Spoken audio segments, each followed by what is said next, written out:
पहले चलते हैं नोएडा, जहां से अजय कुमार अग्रवाल साहब हमारे साथ फोन लाइन पर जुड़ चुके हैं। अग्रवाल साहब नमस्कार। नमस्कार सर। कैसे हैं आप? बिल्कुल ठीक है सर।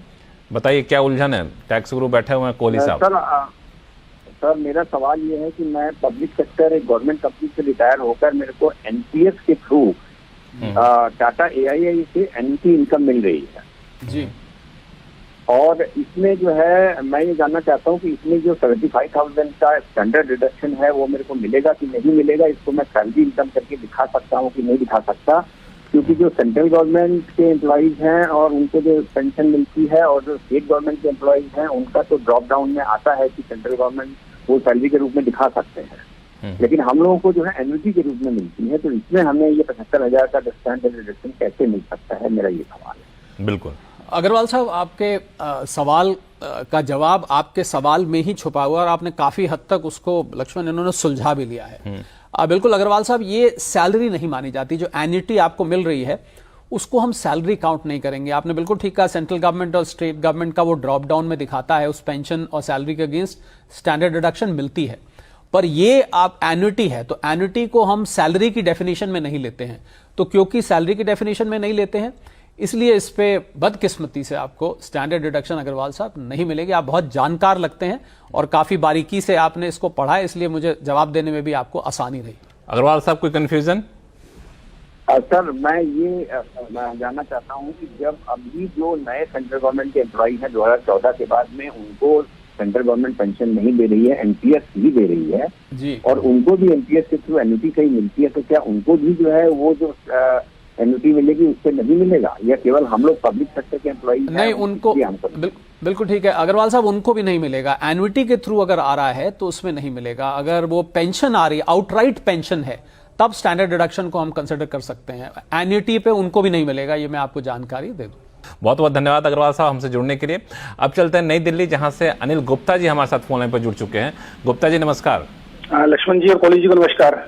जी नमस्कार। नमस्कार, बताएं सर। ये शेयर से जो कैपिटल गेन होता है उसके रिगार्डिंग मेरा क्वेश्चन है, छोटे छोटे 3-4 जी। तो ये कि जो इंफ्रा बॉन्ड में इन्वेस्ट करते हैं उसमें पहले कोहली साहब ने बताया थी कि 50 लाख रुपए की लिमिट है जी। तो वो पर पर्सन है या पर फाइनेंशियल ईयर है? जैसे मैं अभी 24 के अंदर ले लूं जनवरी से पहले और फिर अप्रैल 25 के बाद दोबारा इन्वेस्ट कर सकता हूँ उसमें, एक तो ये है।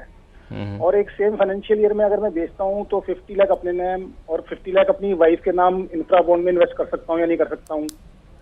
और जो कैपिटल गेन है उसकी पूरी रकम इन्वेस्ट करनी पड़ेगी या जो कैपिटल गेन हुआ है सिर्फ उतना ही इन्वेस्ट करना पड़ेगा? 3 सवाल आपके हैं, इसका जवाब ले लेते हैं, फिर कोई सवाल होगा तो आप पूछिएगा कोहली साहब।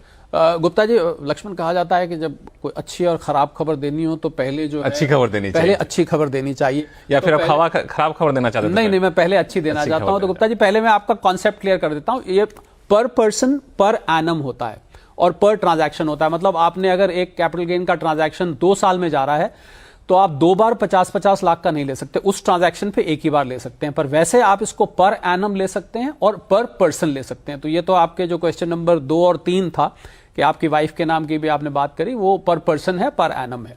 पर जो पहला सवाल था आपका वो अब आती है थोड़ी सी जो खराब खबर है जो मैं देना चाह रहा था कि शेयर्स पे हुई गुप्ता जी जो कैपिटल गेन की आय है उस पर 54 EC अवेलेबल नहीं है।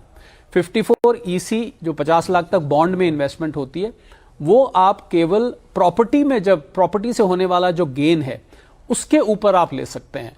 तो आप इसके शेयर के ऊपर होने के लिए 112A में अब 1.25 लाख रुपए तक की अलग से डिडक्शन दी हुई है, उसको आप अवेल करें और लॉन्ग टर्म कैपिटल गेन के जो रूल्स हैं वो अप्लाई होंगे। पर 54 EC यहां पर गुप्ता जी अप्लाई नहीं होगा। तो आपके पहले सवाल का अगर मैं पहले जवाब दे देता लक्ष्मण, तो बाकी के 2 सवाल अंग्रेजी में एक शब्द होता है रिडंडेंट हो जाते। तो मैं चाहता हूं गुप्ता जी को कॉन्सेप्ट क्लियर हो जाए जिससे आगे कहीं भी वो प्रॉपर्टी बेचे। पहले सवाल दे तो शायद गुप्ता जी दूसरे के जवाब सुनते भी नहीं। हाँ, तो मैं नहीं, बाकी दर्शकों के भी काम का है क्योंकि बड़ा अच्छा सवाल है कि पर पर्सन, पर एनम, पर ट्रांजैक्शन 3 क्राइटेरिया हैं, इनको आगे काम आएगा कभी प्रॉपर्टी बेचेंगे। तो गुप्ता जी मैं उम्मीद करता हूं आपको क्लेरिफाई हो गया होगा और इसको आप 112A का बेनिफिट लें, ये 54 EC में नहीं जाए। अब चलते हैं मध्य प्रदेश, जहां से के मुखोपाध्याय जी हमारे साथ फोन लाइन पर जुड़ चुके हैं। नमस्कार, कैसे हैं आप? हम ठीक है। बताएं क्या सवाल आपके पास है? हाँ, देखिए हमने एक FD बुक किया था ICICI बैंक का, जिसका 5 साल के लिए, जिसके इंटरेस्ट था 5.4%। तो एंड इसके जो टैक्सेशन होता है वो ऑन एक्रुअल बेसिस होता है, so that means every year 10% TDS deduct होता है and after that also 20% tax is deposited. Now after 3 years I cancel the FD. So, because of the cancellation fees will be cancellation is like 1% penalty and 1% will be reduction because the duration is reduced from 5 years to 3 years. So effectively, I am paying 2% interest per year for 3 years. That is 6%.